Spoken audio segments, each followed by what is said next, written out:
अस्सलाम वालेकुम। ये वीडियो 12 जून 2026 की है। आज की इस वीडियो में हम डीएचए की करंट मार्केट की सिचुएशन को प्लस डीएचए में लेटेस्ट डेवलपमेंट को और अभी जो बजट 2026-27 है इसके वाले से इन डिटेल डिस्कस करेंगे और मार्केट के ऊपर इसके क्या इम्पैक्ट होने जा रहे हैं इस चीज को डिस्कस करेंगे और आखिर में हम अपनी सजेशन देंगे बजट के अकॉर्डिंग। तो मैं स्टार्ट करता हूँ डीएचए की करंट मार्केट की सिचुएशन को। इस वक्त डीएचए की मार्केट जो पिछले 2 से 3 हफ्तों में कुछ एरियाज में प्राइसेस जो है वो रैपिडली ग्रो हुई है। इसका इम्पैक्ट बेहतरी मार्केट में इस वजह से आई है कि जो पिछले 3 हफ्ते पहले मार्केट में बेहतरी की सबसे जो मेन रीजन थी, एक तो वो 7E टैक्स जो लास्ट मंथ में खत्म हुआ। 7E टैक्स खत्म होने के साथ साथ ही एफबीआर ने अपनी वैल्यूएशन टेबल में भी कमी की है, जो कि ऑलमोस्ट डीएचए फेज 6 से ऑनवर्ड जो डीएचए के फेजेस हैं अगर हम उनको सम अप करें तो उन एरियाज में 20 to 40% एफबीआर ने अपनी वैल्यूएशन टेबल में कमी की थी, जिसकी वजह से मार्केट में रैपिडली तेजी आई। प्लस बजट में भी हमें कोई अच्छी खबरें आनी शुरू होंगी थी। परचेजर और सेलर के जो परसेंटेज है टैक्सेस के ऊपर, खरीदारी के ऊपर और सेलिंग के ऊपर, उस परसेंटेज को भी जो एफबीआर है वो कम करने जा रहा है, जिसकी वजह से मार्केट ने रैपिडली ग्रो किया। रैपिडली ग्रो करने वाले एरियाज में अगर हम डीएचए लाहौर की बात करें तो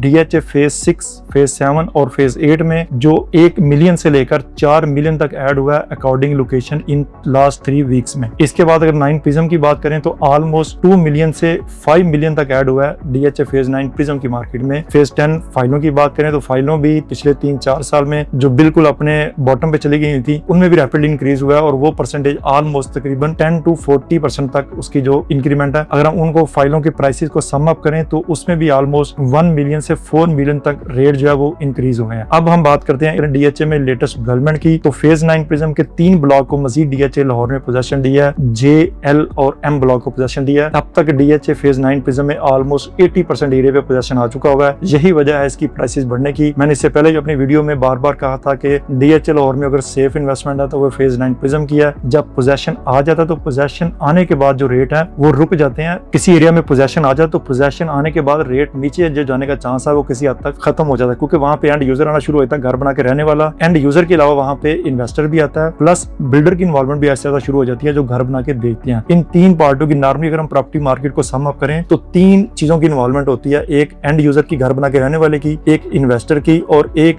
बिल्डर की जो घर बना के बेचते हैं। ये तीनों की इन्वॉल्वमेंट अब फेज 9 प्रिज्म में शुरू हो चुकी है और आहिस्ता आहिस्ता वक्त के साथ साथ इसमें इजाफा होगा। अभी भी जो सूटेबल इन्वेस्टमेंट है जहां से कम प्राइस की बात करें तो वो डीएचए फेज 9 प्रिज्म की है। कम प्राइस का मार्केट में खरीदार भी हमेशा ज्यादा होता है, तो कम प्राइस में हमें आज भी फेज 9 प्रिज्म में कनाल का पोजेशन एरियाज में प्लॉट मिल जाते हैं। घरों की कंस्ट्रक्शन भी फेज 9 प्रिज्म में बड़ी तेजी से जारी है। अब हम बात करते हैं बजट 2026-27 को। बजट 2026-27 में जो परचेजर का टैक्स था, नॉर्मली 3 स्लैब इसकी बनी हुई थी एफबीआर की तरफ से। 3 स्लैब में से जो पहली स्लैब थी वो 1.5% है। जो 5 करोड़ से कम वैल्यूज की प्रॉपर्टी है वो खरीदार के ऊपर 1.5% है और सेलर के ऊपर 4.5% है। अब अगर आपकी प्राइस जो प्रॉपर्टी की जहां पे एफबीआर के रेट जो है जैसे कमर्शियल प्रॉपर्टी है, बड़ी बड़ी प्रॉपर्टीज हैं, तो उन एरियाज में 5 करोड़ से जो ऊपर का रेट बनता है एफबीआर का, वहां से फिर 1.5% की बजाय खरीदार को 2% टैक्स देना पड़ता था। इसी तरह 5 से 10 करोड़ प्रॉपर्टी का ये स्लैब थी और 10 करोड़ से 15 करोड़ की जो प्रॉपर्टी थी उसकी स्लैब ये 2.5% पे चली गई थी। अब हम इन स्लैब्स को सम अप करें तो अब एफबीआर ने 1.5% से कम करके 1.25% कर दिया। ज्यादा जो ट्रांजेक्शन वो 5 करोड़ माइनस की है तो एफबीआर ने कम करके 1.25% कर दिया। इसी तरह अगर हम सेलर की बात करें तो नॉर्मली सेलर के ऊपर जो टैक्स था बेचने के ऊपर, प्रॉपर्टी बेचने के ऊपर, वो एडवांस टैक्स की शक्ल ही थी 236C। तो उसका जो टैक्स है वो 4.5% से कम करके 2.75% कर दिया गया है। तो ये एक बड़ी खुशाइंद बात है अगर हम दोनों चीजों को सम अप करें। इससे पहले जो एफबीआर ने चेंज किया था लास्ट मंथ में मई 2026 में 7E का टैक्स खत्म किया था, मार्केट उससे बेहतर हुई। उसके बाद एफबीआर ने वैल्यूएशन टेबल में कमी की, उससे मार्केट बेहतर हुई। तो ये मैं आपको बता दूं ये बजट अभी उन्होंने तजवीज किया, मे भी 1 जुलाई तक जब तक इसकी अप्रूवल आती है इस बजट की तो उसमें सम चेंज एफबीआर की तरफ से मजीद आ जाए। अब तक की इंफॉर्मेशन के मुताबिक जो परचेजर है उनको फ्लैट इन्होंने टैक्स कर दिया है। अब आप चाहे प्रॉपर्टी 5 करोड़ से नीचे खरीदें चाहे इससे ऊपर की खरीदते हैं तो आपके ऊपर फ्लैट परचेजर का टैक्स कम होके 1.5% से 1.25% कर दिया गया। जो कि अगर हम इसकी पुरानी वैल्यूएशन टेबल निकालेंगे जो कि प्रॉपर्टी के 5 से 10 करोड़ के बिटवीन आ रही है, 10 से 15 करोड़ के बिटवीन आ रही है, तो ओवरऑल सम अप करें तो 2.5% से परचेजर का टैक्स बनता था। 2.5% अगर वो ज्यादा महंगी प्रॉपर्टी ले रहा था तो उससे कम करके अब इन्होंने फ्लैट 1.25% कर दिया गया है। जो अभी तक बजट की डिटेल है उसके मुताबिक ऐसे ही है। मजीद डिटेल आएंगी तो हम आपको इंशाअल्लाह जुलाई में जाके इसी बजट के ऊपर आपको इन डिटेल एक वीडियो के अंदर ये सारा एक्सप्लेन कर देंगे। अगर मैं सम अप करूं तो परचेजर का जो टैक्स है वो वो 0.025% से लेकर तकरीबन 1.5% करीब कम हुआ है, और जो सेलर है 2 से 3% तक कम हुआ है। परचेजर और सेलर की दोनों शक्लें जो है ये एडवांस टैक्स की शक्ल है, ये कैपिटल गेन टैक्स की शक्ल नहीं है। कुछ लोग इसी को कैपिटल गेन टैक्स समझते हैं, ये कैपिटल गेन टैक्स नहीं है। 236K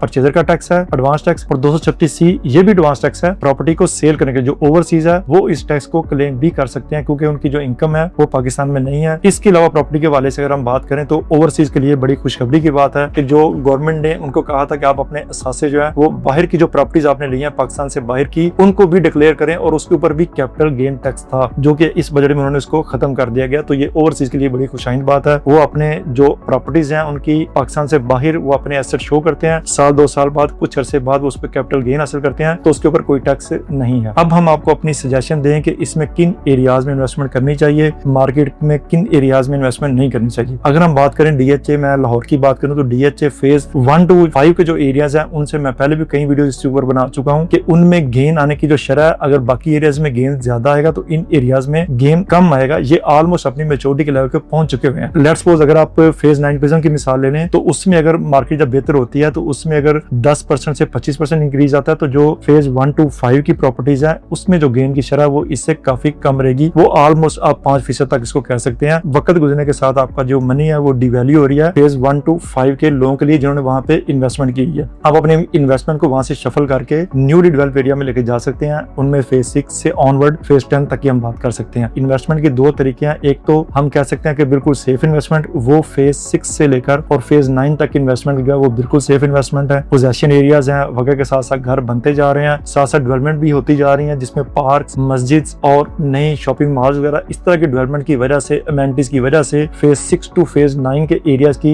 प्राइसेज जो है वो वक्त के साथ साथ बेहतर होंगे। इसके बाद हम DHA फेज 10 की बात करें तो फेज 10 की जो फाइल सिस्टम है उसमें ऑलमोस्ट पिछले 3 महीनों के अंदर 1 मिलियन से लेकर 4 मिलियन तक एडिशन हुआ है अकॉर्डिंग लोकेशन। अब इस बजट के बाद उसमें मजीद एडिशन जरूर होगा, लेकिन मेरी गुजारिश यही है कि ओवरऑल जो कंडीशन चल रही है इस कंडीशन के सूरत-ए-हाल आप फाइलों से अगर आपको कोई अच्छा रिटर्न मिल जाता तो आप फाइलों से निकलकर आप पोजेशन एरियाज में ही अपनी इन्वेस्टमेंट समझे, जो कि अपनी सेफ इन्वेस्टमेंट है। क्योंकि मेरी जो अपनी राय है वो ये है कि मौजूदा सिस्टम में जो स्टेबिलिटी है को अल्लाह करे कि स्टेबिलिटी जो वो लॉन्ग टाइम चलती रहे, लेकिन मेरे ख्याल से कुछ स्टेबिलिटी जो वो ज्यादा लॉन्ग टाइम नहीं चलेगी। आगे जाके मे भी ये पॉलिसीज को कुछ मजीद टाइट करें, लेकिन अभी तक तो सूरत-ए-हाल सारी अच्छी चल रही है। अब इनको भी समझ आ गई है कि रियल एस्टेट सेक्टर को चलाना है, बहुत सी इंडस्ट्रीज के साथ जुड़ी हुई है कंस्ट्रक्शन से रिलेटेड। अगर आप सेफ इन्वेस्टमेंट करना चाह रहे हैं DHA लाहौर में तो फेज 6 to फेज 9 में कर सकते हैं। और जो आप रिस्की इन्वेस्टमेंट है वो फाइल की इन्वेस्टमेंट है, नो डाउट उसमें गेन ज्यादा आता है, लेकिन हम ओवरऑल DHA लाहौर के इन्वेस्टर को मैं सम अप करूं तो फाइल सिस्टम में ऑलमोस्ट 80% लोगों ने नुकसान उठाया है, सिर्फ 20% लोग ऐसे मुझे मिलते हैं जिन्होंने उसमें फायदा उठाया होता है। DHA फेज 10 की अगर सप्लाई की बात करें तो वो इस वक्त DHA लाहौर का सबसे बड़ा फेज बनने जा रहा है, जहाँ पे बहुत ज्यादा सप्लाई होती है, उसमें रेट की करेक्शन ऊपर नीचे बार बार होगी। तो इसलिए फेज 10 की जो इन्वेस्टमेंट है अगर आप लॉन्ग टाइम लेके जाना चाहते हैं तो आप 2 कनाल की जो रेजिडेंशियल फाइल है DHA फेज 10 की उसको आप लॉन्ग टाइम बिल्कुल लेके जाएं, क्योंकि 2 कनाल की लोकेशन हमेशा ही अच्छी लोकेशन आती है। इसके अलावा बाकी जो 4 मरला कमर्शियल है या दूसरी जितनी भी कैटेगरी है उसमें 8 मरला कमर्शियल को भी मैं रिकमेंड करता हूँ। बाकी जो कैटेगरीज हैं उनमें अगर आपको रीजनेबल जहाँ पे गेन मिलता है तो आप वहां से एग्जिट ले लें, मेरा ये आपको मशवरा है। अगर आप उसको लॉन्ग टाइम लेके जाने हैं 5-10 साल की तो वो भी अपनी मर्जी है, क्योंकि जब बेल्टिंग होती है, डेवलपमेंट चार्जेस स्टार्ट होते हैं, इन्वेस्टर वहां से एग्जिट लेना शुरू हो जाता है। अगर हम ओवरऑल इस बजट को सम अप करें तो ओवरऑल इस बजट में खुशाइन चीजें हैं। सबसे पहले जो खुशाइन चीज है वो ये है कि प्रॉपर्टी के ऊपर कोई नया टैक्स नहीं लगा। उसके बाद जो सेवनी का टैक्स था वो भी खत्म हो गया। FBR ने अपनी वैल्यूएशन टेबल में भी कमी कर दी, और अब FBR ने अपनी जो बाइंग और सेलिंग की जो परसेंटेज थी उसमें भी कमी कर दिया। तो आने वाले दिनों में मार्केट इंशाअल्लाह बेहतरी की तरफ है। मजीद DHA लाहौर के हवाले से आपकी कोई भी क्यूरी हो तो आप दिए गए नंबर पर राब्ता